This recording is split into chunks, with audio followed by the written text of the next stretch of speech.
Hello everyone, I am Disha Gupta and this is the Nerdy Bookworm.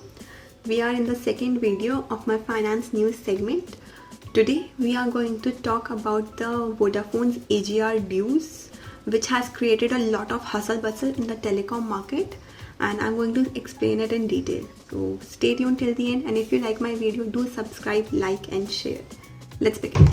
Mr. Ravinder Thakkar, the MD of VI Vodafone Idea, has recently announced that the company would raise rupees 25,000 crores from the market in the next 3 months. The AGR dues of Vodafone are 52,800 crores, out of which it has only been able to pay 7,900 crores.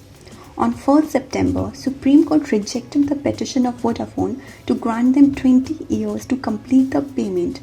Rather, it came out with a ruling that the telecom companies would be given 10 years to pay off their AGR dues. In tough times like these, the market share of Vodafone is continuously declining, and the rebranding after the acquisition of Idea, the situation has not improved. It has been continuously losing the battle for market share to Airtel and Jio. This raise of 25,000 crores can help the company survive, but will it really help in staying afloat in the long run? So what will happen if Vodafone India quits Indian market? The telecom sector of India is currently an oligopoly, but if Vodafone quits, it will become a duopoly.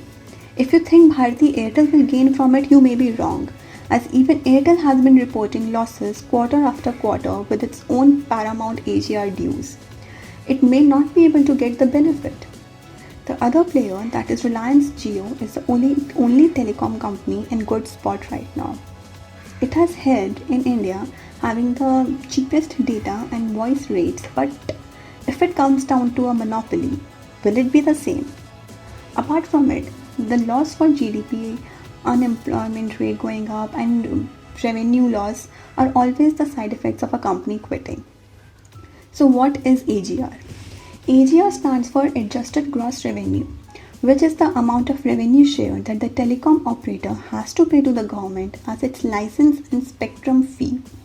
The problem arose when there was a conflict between the telecom industry and the central government regarding which revenue was to be considered while calculating this AGR.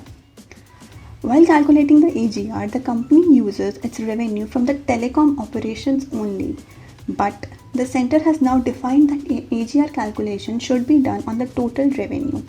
That is, the total revenue from the non-telecom operating activities is also to be added to the base. The decision has come at a very crucial time with the pandemic already pushing the telecom sector at bay, and it can lead to serious repercussions. Some other terminologies to understand are oligopoly. It's when there are only a few sellers in the market but a lot of buyers. Duopoly is when there are 2 sellers and a lot of buyers, and monopoly is when there is only 1 seller and a lot of buyers. So you can pin down your views about the AGR issue in the telecom sector in the comment section. Thank you for watching and give it a thumbs up. Bye bye.